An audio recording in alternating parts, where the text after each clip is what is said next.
recently got hold of the Panasonic RQ-830S portable 8-track player. It's more affectionately known as the TNT or the Dynamite for rather obvious reasons. When you push the plunger on this one rather than igniting dynamite though, it changes tracks. Now that's the only control on it, I suppose, other than the volume control. It's a pretty unsophisticated machine. There's a speaker on the front, the 8-track cartridges go in the side there. There's no headphone socket on this one, although it will run off batteries that you put in the back there. There is a bit of a rattle in mine. I was a little bit concerned about that. The guy sold it to me. He didn't know whether the thing worked or not, which normally means that they don't work, but on this occasion the rattle was just a piece of blue plastic that comes off that battery compartment, so I'll have to glue that back on as well as fix that little hole in the corner there. But overall it's not in bad nick, especially inside the battery compartment where the connectors aren't corroded at all, which is quite a common problem with these. Now this is a 120 volt machine, which presumably means it's from the US. I'm not sure whether these ever made their way officially to the UK. One thing the guy told me about was that the door was stuck open on this one, so I'll have to have a look at that later on. But the rest of it seems fine. The plunger mechanism seems to be working perfectly. It's not in bad condition as far as the looks go. It's not pristine, but it's alright. So let's put in these 6 C-cell batteries and see if this thing actually works. Now when I bought this machine, I fully expected that I'd have to replace the belt in it, because that's what's usually wrong with old tape machines. This one didn't seem to be moving at all, but when I spun the batteries around, the motor fired up, and lo and behold, it actually started playing back my 8-track.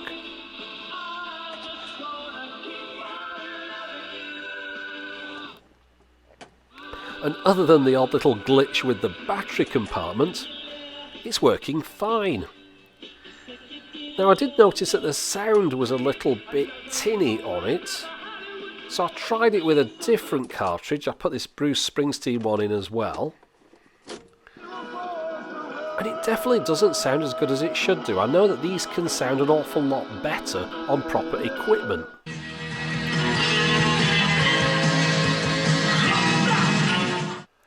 So because I have to open it up anyway to look at that cartridge slot, I thought I'll have a look inside, see if there's anything I can do to improve the sound quality. It's easy to open this thing up, just a matter of removing 4 screws. 2 are inside the battery compartment, prising the 2 parts a half, and it looks like a bomb inside there, but it's pretty simple really. And the cartridge slot door seemed to work fine once it was opened up. There's a bit of sticky stuff on the back. I think that's what's holding it open. Notice the date there. I think that's 1975, looking at that stamp on that side, and that's verified by this label on the motor here, which says it's from 1975 as well. So this thing's nearly 40 years old.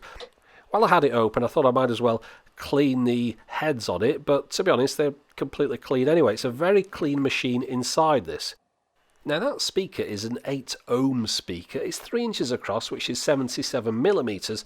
I went looking on the CPC website to see if I could find a replacement speaker that was a bit more up to date, a bit more 2014 rather than 1975. I found this thing, exact perfect fit, 77 millimeters, 8 ohms. So I thought I'll get hold of one of those. Hopefully it sounds better, but I'm looking for something a little bit more modern. Managed to find this metallic type speaker, the kind that you'd find in an X Mini or something like that, with a little bit more bass. Unfortunately this one is 4 ohm, but I thought I'll get it anyway to try it out. So these are the 2 speakers I'm going to try out, see if they're better than the speaker in the thing.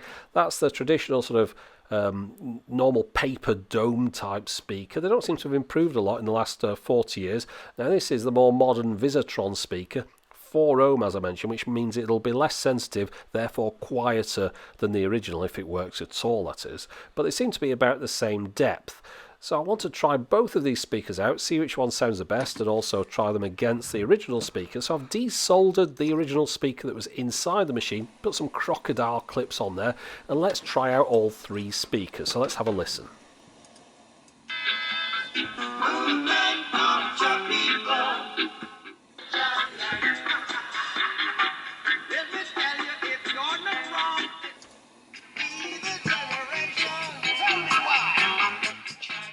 The Visitron speaker provided a much richer, fuller sound than the other 2 speakers, so I've decided to go ahead with this one. It's got quite a bit of bass, as you can see. It's moving around on its own. When I push it against the case, it vibrates everything, sounds terrible.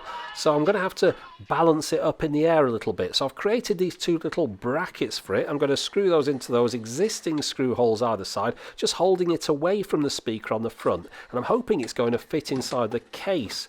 No guarantees of this, but when I've pushed it together and a bit of coaxing, yes, it fits. So that's good news. So now I'm soldering it in permanently. Now I know it's going to fit, and I hope it won't touch anything inside the case and vibrate. So let's just have a quick listen.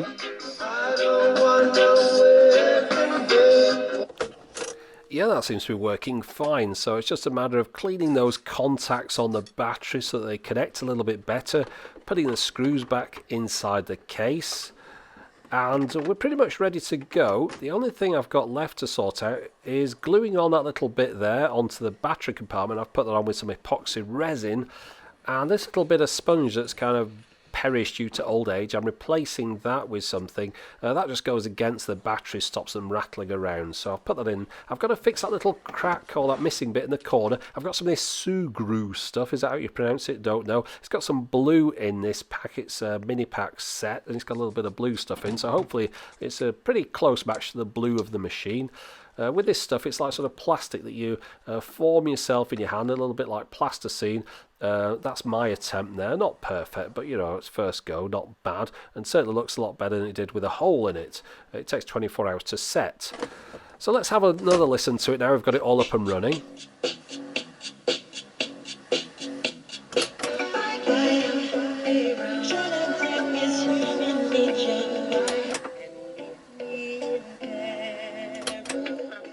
The sound is definitely quieter with that 4-ohm speaker than the original one, but the sound quality is so much better. And I can now sit in the garden listening to 8 tracks like some kind of hipster idiot.